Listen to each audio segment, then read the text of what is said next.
A paz do Senhor, meus irmãos, a todos, a paz do nosso Senhor Jesus Cristo, né? Na realidade. Então hoje é o nosso 76º dia da nossa leitura anual da Bíblia e eu gostaria de fazer alguns comentários a respeito do livro de Juízes, capítulo 11 e capítulo 12. Na tabela de leitura, o dia de hoje vai até o capítulo 13. Só que no capítulo 13 já começa a história de Sansão. Então eu gostaria de falar hoje só sobre Jefté. E amanhã a gente faz uma adaptação e tenta resumir os capítulos sobre Sansão. Então hoje é sobre Jefté. A história de Jefté é uma história muito estranha. Muito estranha, muito assim, sem muita noção. Por que eu falo isso?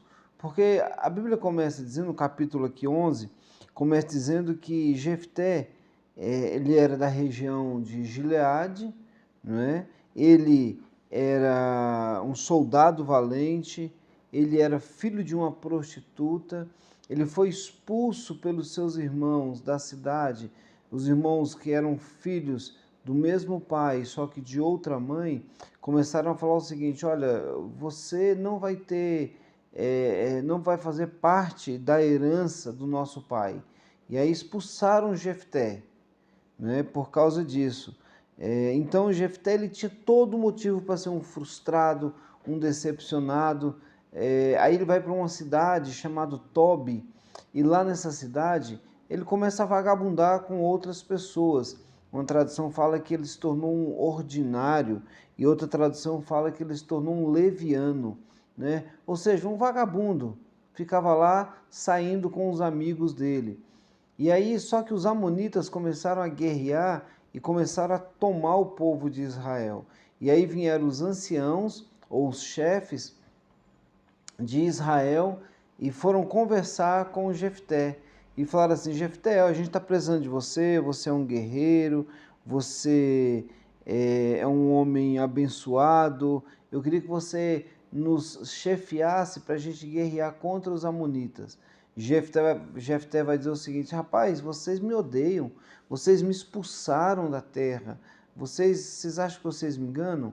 Mas é o seguinte, eu até vou, mas tem um detalhe, eu vou se eu for o governador de vocês.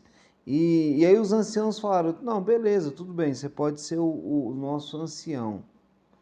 E aí começa então a saga de Jefté com o rei amonita. O Jefté ele vai fazer uma carta e vai enviar para o rei de Amon, né, para o rei dos amonitas, e vai dizer: rapaz, por que vocês querem a nossa terra? Vocês estão achando que vocês são dono disso aqui? Por qual motivo? O que é interessante nesse argumento de Jefté é que ele faz um argumento como se fosse um advogado de defesa fazendo uma defesa do povo do qual ele fazia parte. E ele vai trazer toda uma argumentação, rapaz, essa terra aqui é nossa. E aí o rei vai dizer o seguinte, o rei de Amon vai dizer: não, essa terra já era nossa e o povo de Israel foi e tomou. Ele falou: não, negativo. Essa terra foi. Aí vai contar a história de Abraão, Isaac, Jacó, a história de Moisés, a história de toda a palavra profética, e ainda vai dar uma bronca nele. Fala: rapaz, vocês nunca vieram atrás dessa terra aqui, essa terra é nossa. E agora, de repente, vocês querem vir atrás dessa terra? Que conversa é essa? Não, vocês não têm esse direito, não. E aí começou. Aí o rei de Amon começou a argumentar com Jefté. Esses argumentos são bem interessantes. Depois você dá uma lida e vê como é interessante a argumentação de Jefté e também a argumentação do rei de Amon. Acontece que não teve um acordo. E aí o que aconteceu com Jefté? A Bíblia diz que ele foi cheio do Espírito Santo. Aí ele atravessa o Rio Jordão, porque o problema, gente, era que eles eram guerreiros assim muito aplicado, né? É uma coisa muito forte.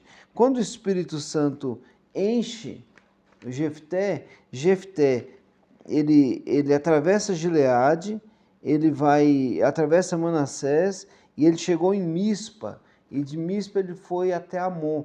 Mas para fazer isso ele tinha que atravessar o Rio Jordão. E quem estava do outro lado do Rio Jordão, lembra?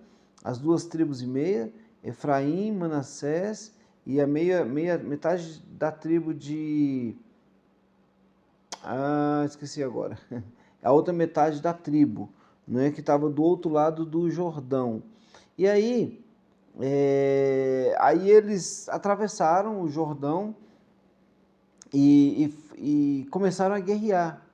Gente, foi guerra, foi guerra, foi guerra, que a Bíblia diz que Jefté, junto com os soldados, eles venceram 20 cidades dos amonitas. Só que antes de vencer essas guerras nessas cidades, ele faz a maior besteira da vida dele.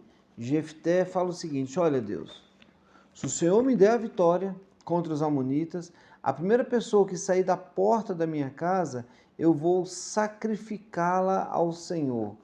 Então, eu vou sacrificar. E Deus, ele não aceita esse sacrifício. Existe uma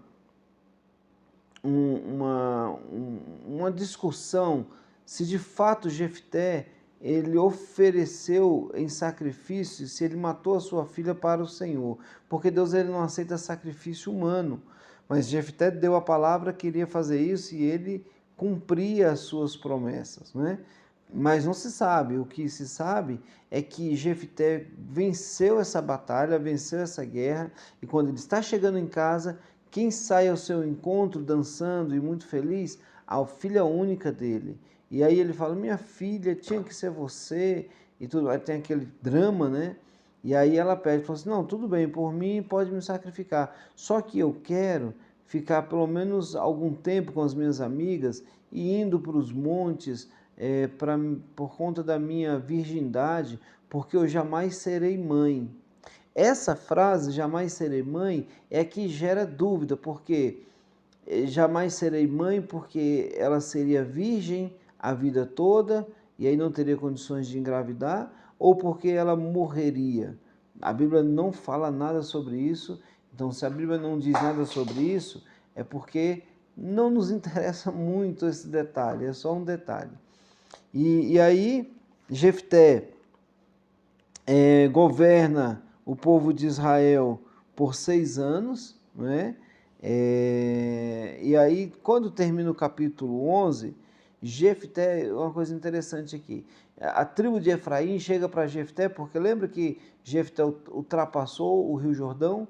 Pois é, quem estava do outro lado do Rio Jordão era os efraimitas, a tribo de Efraim, aquela mesma que chegou para Gideão na outra história e falou: Gideão, você não nos chamou, e porque os caras gostavam de guerrear. Só que agora eles chegam para Jefté e falam assim: rapaz, você não chamou a gente para a guerra? Então é o seguinte, nós vamos arrebentar vocês, nós vamos rasgar vocês, só por causa disso. Ele falou: negativo, eu chamei vocês não quiseram vir. E houve uma guerra civil entre Efraim e a turma aqui de Jefté. Acontece que eles começaram a guerrear, e a turma de Jefté, eles bloquearam a passagem por onde as pessoas passavam pelo Rio Jordão. E a turma de Efraim, eles não sabiam falar como, por exemplo, os paraenses falam, o carioca fala, né? Ele fala esquina, esquina. No caso dele, fala assim, o povo...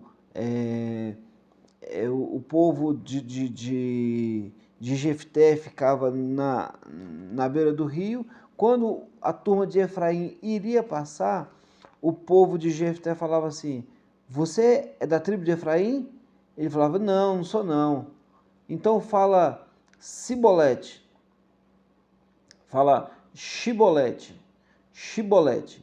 Aí eles falavam Sibolete. Fala: não, você então é lá de Efraim. Eles matavam os soldados que não sabiam falar Sibolete, Shibolete. Ao invés de Shibolete, eles falavam Sibolete. Então, fala de novo aí, Sibolete. Não, fala Shibolete, Sibolete. Aí por causa dessa língua, eles mataram 42 mil efraimitas. Gente, é muita gente. 42 mil foram mortos. E aí, Jefté, então, vai contar a história da morte de Jefté. Jefté ele governou por 6 anos, o povo de Israel, e aí ele morreu. Ele morreu e foi sepultado na terra dele em Gileade.